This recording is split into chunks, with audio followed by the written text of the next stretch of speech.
I'm Ian Goodrum. I'm a member of the Communist Party of the United States, and I'm traveling around China to find out how the Communist Party of China works.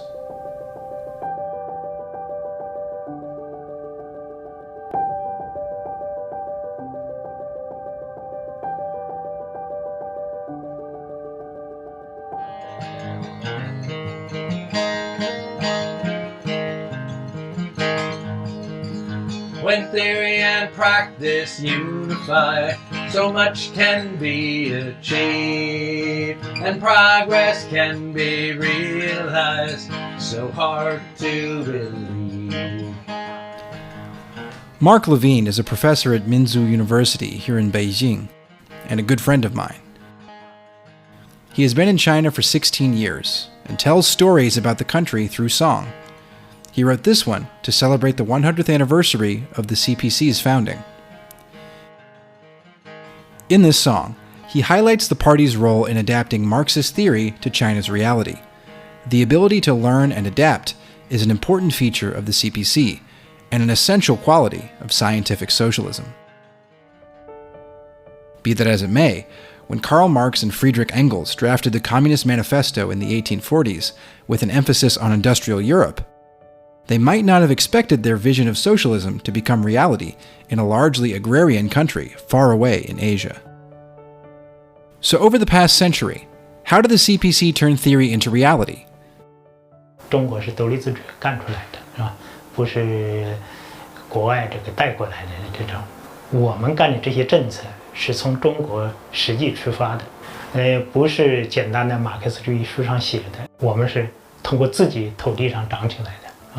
扎根于中国现在的国情，还与中国历史几千年这些东西也是相通的。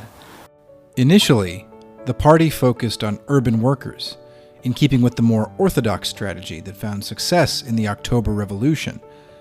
But after extensive field research, Mao Zedong first proposed moving the party's focus from cities to rural areas, since peasants, who in those days were about 85% of the Chinese population, lived an extremely poor life and suffered the most. This meant they had, at that time, the greatest revolutionary potential. 其实当年革命时候也是，不是说中心城市不能干，也不是说农村就是唯一正确的，关键你是在城市搞革命，农村搞革命，什么样革命是自己国家这个国情相适合，是吧？这也是我们实事求是走出一条中国特点的革命道路。中国共产党有一个精髓，就是实事求是。This idea was so important throughout the party's history, it has literally been written in stone. Mao Zedong personally chose it as a slogan for the party school of the CPC Central Committee. Even now, party schools across the country prominently display the motto.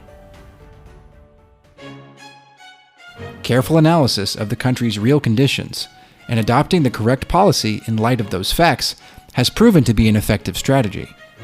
There are many such examples of this practice bearing fruit, but perhaps one of the biggest successes was in 1978, when the CPC leadership adopted reform and opening up, which ushered in rapid economic growth over the subsequent decades.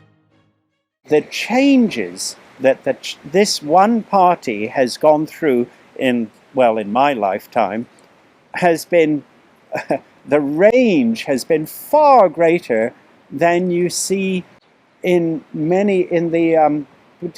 amongst different political parties in many foreign countries, in many Western countries. So that's the vitality, I think. They can, different times, different places. I think that's one of the secrets, eh? By upholding its founding principles and seeking truth from facts, the CPC has steadfastly continued its arduous journey to build a modern socialist country. Xi Jinping has provided great leadership, but his leadership is based upon the fact, right? He listens, he talks to people, he pays attention, people give him input, he looks at data, makes an analysis, all right, presents that analysis to others who provide input to that analysis, right? In the year of 2021, the party's first century, looking toward the future, what is it we see? I must admit great confidence, it is no mystery. The future's very bright ahead, led by the CPC. As C himself has said, as a fundamental tenet of Marxism, seeking truth from facts is a basic requirement for Chinese communists to understand and transform the world.